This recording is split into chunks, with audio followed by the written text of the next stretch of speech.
tama yung sinabi kanina na nakasulat doon na kailangan talaga mag-modernize ang sistema at proseso ng PhilHealth when it comes to catering, no?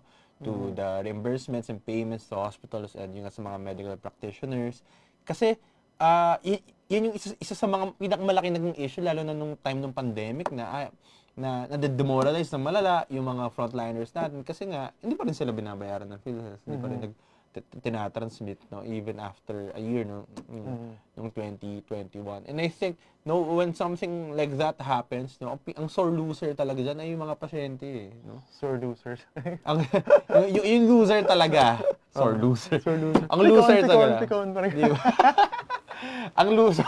Mali yung word. Anyway, pero ang loser talaga, ang talo talaga ay ang mga pasyente, no? At the same time, sometimes, no, stress is a big factor, no, na mas nakakapagpalala ng kanilang kondisyon.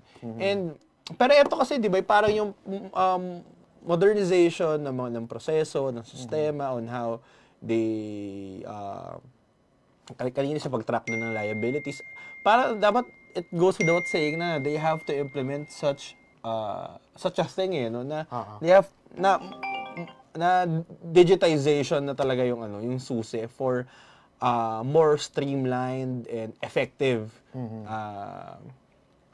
service, no, ng PhilHealth. Kasi basically yun naman yun sila yung magfa-fund, di ba? Sila yung magbabayad sa mga ospital, sa mga pagpapagamot nga ng ating mga kababayan. Although we have as we discussed earlier sa first topic natin, na hindi naman 100% well, supposedly kung may universal healthcare, ideally it should be 100%, no? Pero since ito nga a portion lang naman nung bill, no, ang kino-cover, sana man lang mas mabilis, na mas epektibo at streamlined ang serbisyo na ibibigay ng PhilHealth. Kaya tawag dito, kahit ito yung mga may ganitong improvements na sa coverage, no, kaya hindi ko rin masisi kung mga may tao, lalo na ito, mga senador, isang senador or lawmakers na talagang ina-urge ang PhilHealth na talagang sundin nila maigi. No? Hindi yung i-announce lang nila after a few weeks, after a few months,